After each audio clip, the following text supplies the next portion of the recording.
Aborigin Afrika memotong perut gajah. Kemudian keluarkan ginjalnya. Panggangnya di atas api. Setelah makan dan minum, si tuan berkulit putih mereka dibawa ke pemimpinan patriark. Terus mencari gajah. Ada gajah yang tak terhitung jumlahnya. Mati di bawah senjata orang kulit putih setiap hari. Kemudian penduduk asli mulai membedah gajah tersebut. Daging gajah dibagikan kepada penduduk asli sebagai gaji untuk mereka, dan gading jadi milik orang kulit putih. Mereka bagi pekerjaan dengan sangat jelas, hanya mengambil apa yang mereka butuhkan. Tapi hari itu sesuatu yang tak terduga terjadi. Dalam perjalanan untuk menemukan gajah, mereka tidak sengaja ke suku lain. Menurut aturan suku itu, orang kulit putih hanya perlu memberikan sebuah hadiah pada patriark suku itu. Dia bisa pergi dengan aman. Tetapi si bos kulit putih itu tidak mau memberikannya. Dia berpikir bahwa makan daging gajah saja udah cukup untuk memuaskan penduduk asli. Pemimpin tim PON melangkah maju untuk menghentikannya. Memberitahu tuan kulit putih itu atau berikan hadiah pada mereka. Tapi dia dimarahinya. Pikirnya dengan senapan di tangannya. Tidak ada yang perlu ditakutkan orang-orang primitif ini. Jadi dia mendorong bawahan si patriark keluar. Mengutuk sambil keluar dari sana. Tidak didapatkan uang menyuap, wajah si pemimpin menjadi gelap. Saat ini si bos kulit putih masih belum tahu. Karena kesombongannya, dia harus bayar dengan harga mahal. Kembali ke kamp tentaranya. Dia makan nasi dan minum anggur putih. Mulai membual tentang prestasinya hari ini. Tapi PON khawatir. Dia tahu pasti bahwa si patriark akan memimpin orangnya ke sini untuk membalas dendam. Memang, PON dengan cepat menyadari ada yang tidak beres. Burung-burung yang duduk di sekitar tiba-tiba terbang menjauh. Monyet-monyet itu juga berteriak tanpa henti. Si patriark suku memimpin orang-orang untuk mengepung mereka. Atas perintahnya, para penduduk asli lemparkan tombak di tangannya. Teriak sambil menyerang ke arah si bos kulit putih.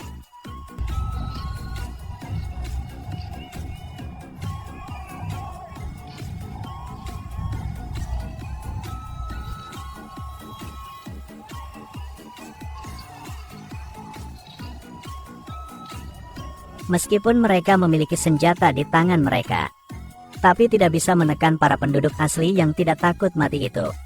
Mereka berurusan dengan para pekerja aborigin terlebih dahulu.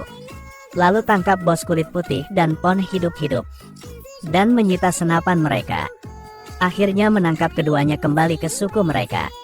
Menyerahkannya pada si patriark. Si pemimpin menceritakan semuanya kepada si patriark. Membuatnya senang mendengarnya. Memerintahkan eksekusi segera si para pengkhianat itu. Prajurit muda dari suku itu ambil alu kayu dan pukul sekali. Setelah bunuh semua pengkhianat, selanjutnya giliran si orang kulit putih. Hasil akhir mereka bahkan lebih tragis. Penduduk asli Afrika mengikat orang kulit putih di tanah. Lalu tempatkan lingkaran api di depan kepala mereka. Lalu masukkan seekor ikan layur di dalamnya. Ikan itu terhalang oleh api dan tidak bisa melarikan diri. Terpaksa menyerang orang kulit putih, yang gigit mereka dengan menyedihkan. Kemudian penduduk asli mengikat orang kulit putih itu ke sebuah tiang. Menaruh lumpur padanya. Masukkan tabung kayu ke dalam mulutnya agar untuk bernapas. Kemudian taruh di atas api dan panggang perlahan. Sebagai peringatan bagi orang kulit putih lainnya. Inilah hukuman bagi pencuri gajah. Ketika giliran PON, orang kulit putih terakhir, penduduk asli memutuskan untuk memainkan permainan berburu. Mereka mengangkat busur mereka. Biarkan PON berlari terlebih dahulu. Lalu kirim penduduk asli untuk berburunya. PON berlari. Orang itu mengejarnya. PON tanpa jalan untuk berlari. Orang aborigin dengan kemampuan bawaan mereka dengan cepat menyusul PON yang melarikan diri. Dia melemparkan tombak yang dia pegang dari belakang. Tapi lemparannya meleset. PON langsung ambilnya dan melakukan serangan balik. Si pemimpin melihat bahwa situasinya tidak baik. Buru-buru mengirim 2 prajurit lagi ke pertempuran. Penduduk asli kedua melihat saudaranya meninggal secara tragis. Segera menyerah pengejaran dan menangis. Hanya orang ketiga yang mengejarnya sendirian. Tapi tak lama kemudian, karena kulitnya menyerap panas, akhirnya dia meninggal karena sengatan panas di tengah jalan. Berkat itu, Pon untuk sementara lolos dari pengejaran. Untuk pengisian energi cepat, Pon mengambil siput Afrika dari tanah, menekan rasa mual dan mulai memakannya. Pada saat yang sama penduduk asli keempat dengan pengalaman berburu selama bertahun-tahun ikuti jejak kaki di tanah untuk menyusulnya. Baru saja tiba, dia ditemukan oleh Pon. Dia menusuk kaktus dengan tombaknya. Buat adegan pelarian palsu. Tunggu hingga si penduduk asli datang.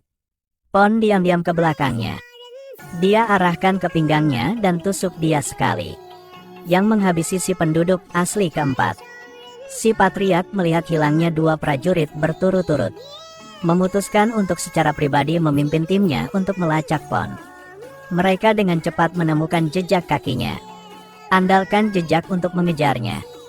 Pon ingin mencari cara untuk melarikan diri ke seberang sungai. Tetapi temukan penuh dengan buaya di bawah sana. Dia akhirnya memutuskan, alih-alih mati di mulut mereka, dia malah dengan aktif menyerang mereka. Jadi dia mengubah arahnya. Bunuh penduduk asli yang datang. Pon menemui satu orang terpisah dari timnya. Keduanya mulai berkelahi. Pon seperti ini terlebih dahulu. Dan kemudian seperti ini. Akhirnya seperti ini. Sesaat pertempuran terjadi. Masih belum ada yang menang. Pon datang dengan sebuah rencana. Dia pegang segenggam debu di tanah, lalu melemparkannya ke si penduduk asli. Si penduduk asli terkena pasir di matanya. Hanya bisa memegang parang dan mengayunkan sembarangan. Akhirnya dibunuh oleh Pon. Kemudian dia terus melarikan diri. Pemimpin melihat bahwa dia telah kehilangan dua prajurit lagi. Dia marah sehingga memotong pisau ke pohon. Bersumpah untuk membuat Pon membayar mahal. Jadi dia kerahkan semua prajurit di suku. Melihat semua jalan keluar dihalangi, Pon nyalakan api busur dan anak panahnya, yang membakar rumput kering. Api semakin besar. Segera setelah itu, pengejaran dari aborigin terhenti. Pon melihat mereka lari dari api. Dia tertawa gembira. Kemudian dia terus melarikan diri. Jika lapar, dia akan gunakan tombak untuk berburu, mencuri makanan dari mulut singa. Jika haus, dia akan minum air dari sungai. Setelah 3 hari yang panjang, akhirnya dia melarikan diri ke pangkalan orang Inggris di Afrika.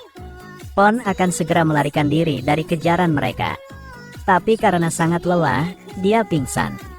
Segera penduduk asli mengejar ke tempat itu. Pada saat berbahaya, tentara Inggris segera muncul, berhasil menyelamatkan Pon.